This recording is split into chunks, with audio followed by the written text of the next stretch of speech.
This is day 7 of carrying around the iPhone 12 and 12 Pro. It's not really long enough for me to do a full review, but it's long enough for me to have a couple of thoughts about which one of these you should consider, if you should consider these at all. I'm going to go through the pros, I'm going to go through the cons, I'm going to go through some of the nuance about all these things, and I'm going to do it right here in this video. At the end, I'll tell you which one I think you should consider, and we're going to do that right now.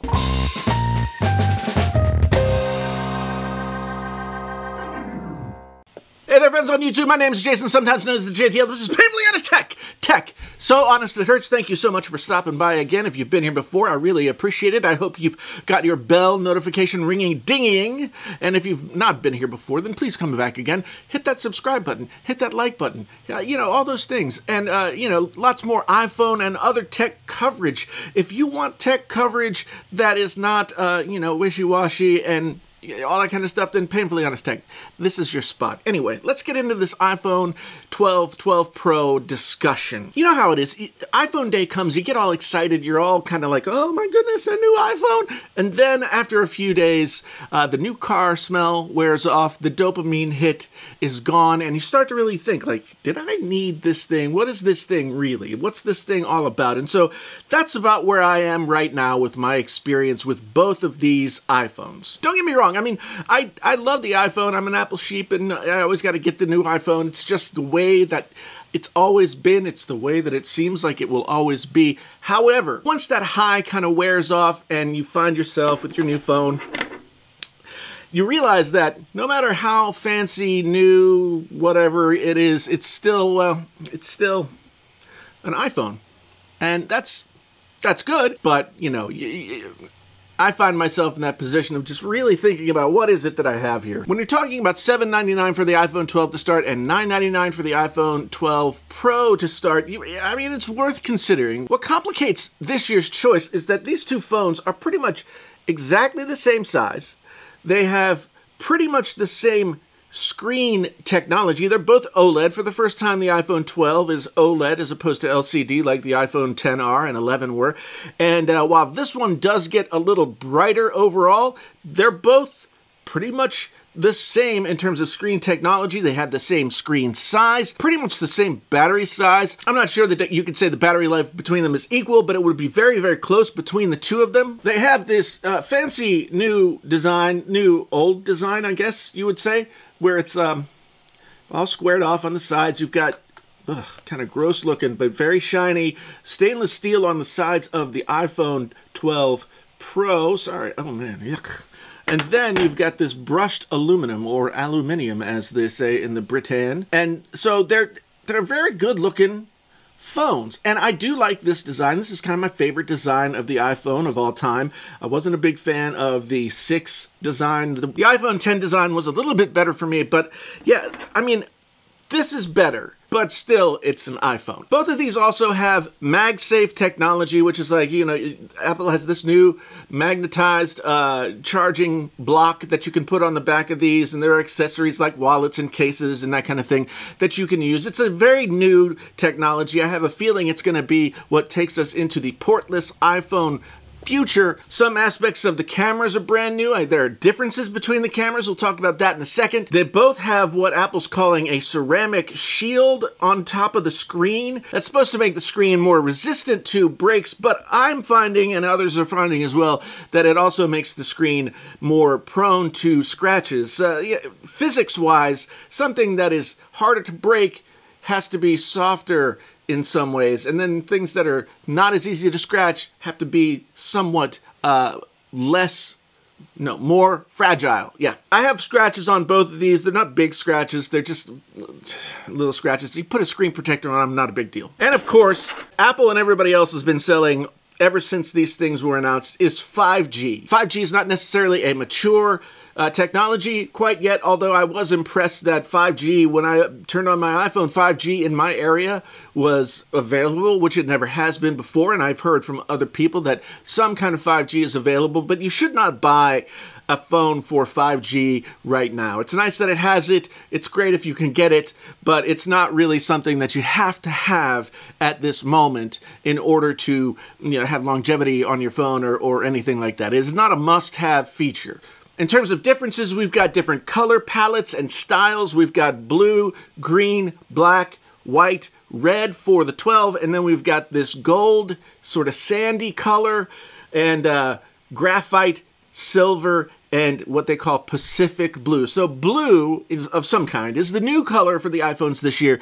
And I like this blue. I'm not as big a fan of the Pacific blue. I thought I would like this gold because I just really liked the pictures that I saw, and I thought the super shiny rails were nice, but I'm not a big fan of this sand-colored whatever this is. I'm not a big fan. So I will say that because this is made of stainless steel and has some other improvements over the iPhone 12 in terms of the materials used to make it, this is the more premium device. But this is the best feeling of the sort of 3 iPhones that we've had in this size yet. This feels like a real phone, as opposed to kind of like a slightly cheaper version of the real phone. This is a phone all in itself this year, and that's a good thing. Once we get to the cameras, the things are really different. We've got 2 camera lenses here, we've got a wide and an ultra wide, and then we've got 3 camera lenses here.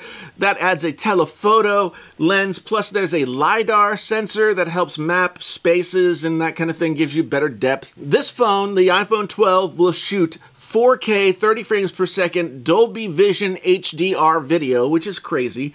And then this phone will shoot 60 frames per second 4K Dolby Vision HDR video. Now, one thing you have to know about Dolby Vision HDR is that not everything out there, not every web browser, not every television, not everything will play this stuff correctly. You have to actually be looking at it as something that has the ability to reproduce the Dolby Vision HDR.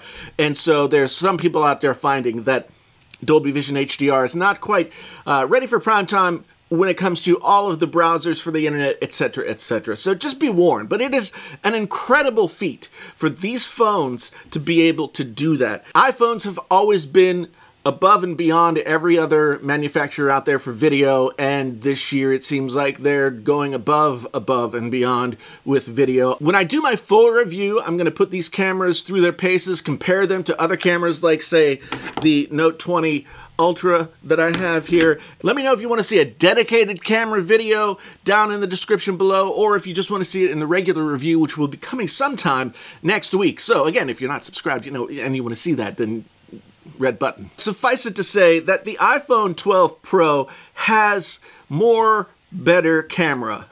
And this has really good camera as well. Other than the extra lenses and a little bit of stuff here and there, this camera is basically the same as this camera. The iPhone 12 Pro Max will have improvements over the camera that's in this. And since that phone is only $100 more than this phone, well, and it's not out yet. It comes out in a couple of weeks. If you care about the cameras that much and you're not married to the 6.1-inch size, you might want to think about waiting for the iPhone 12 Pro Max. As I said before, what makes it really hard to make a differentiation between these two phones is, so this is $800 and this is $1,000, and they're so close. Both of them are so close to one another in terms of specs. There's very little separating them one between the other. The screen size is the same. The screen technology is the same. There's a little bit more RAM in this, which will make it a little bit more faster, a little bit more powerful, but that's not the kind of thing that a regular everyday user is going to notice. The A14 Bionic chip that's running these phones is an overpowered beast compared to even the new chips that are in most of the flagship Android phones this year. So you can't really, you're not going to really feel any kind of difference between running this one and running this one.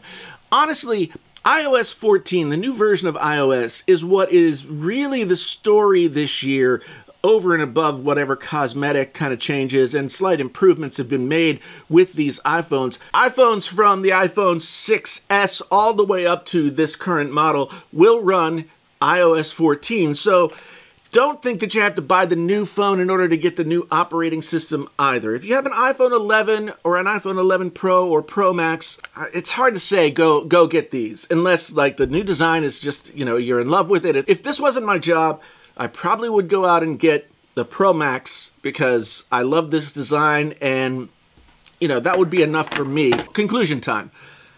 These are both really, really good phones, and sort of like trying to pick between them or compare them to other stuff is like differentiating, you know, the quality of one diamond over the other. Apple makes really good phones. These are both really good phones, and so you're not going to be disappointed if you buy one. However, the choice is not as easy as it might have been in years past. My take right now is that the iPhone 12 is the every person phone, the phone that the majority of people should buy. Now, it comes with 64 gigabytes of storage to start, whereas this comes with 128.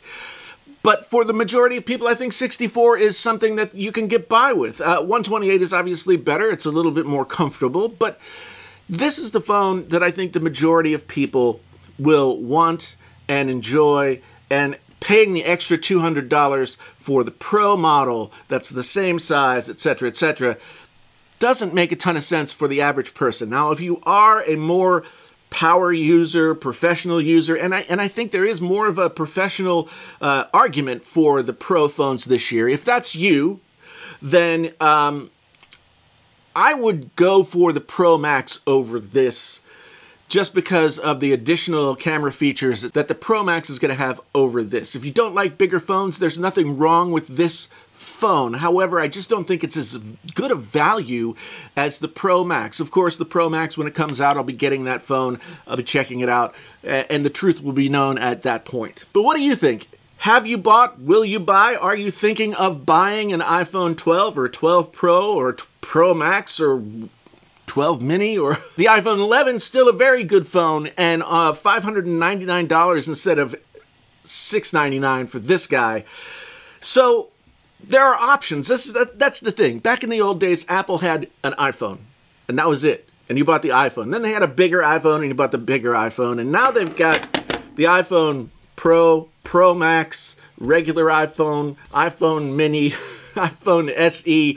Older iPhones like the XR and the 11 are still available at this point. Thanks so much for being here. I really do appreciate it. Once again, if you've not been here before and you want to come back and see more iPhone coverage, more tech coverage, so honest it hurts, as it were, then hit that subscribe button, hit the bell, notify yourself so you know when the videos are coming out. And if you've been here before, thank you ever so much for coming back again. If you're a Painfully Honest Tech channel member, a member of the Wizard Squad, you know I appreciate you every day of every week of every year, and it really means a lot to me that we've built this really cool community. You can check out what you get with membership down at the join button below. Once again, my name's Jason, sometimes known as the JTL. This is Painfully Honest Tech. Tech so honest it hurts. Until the next time, I'm out.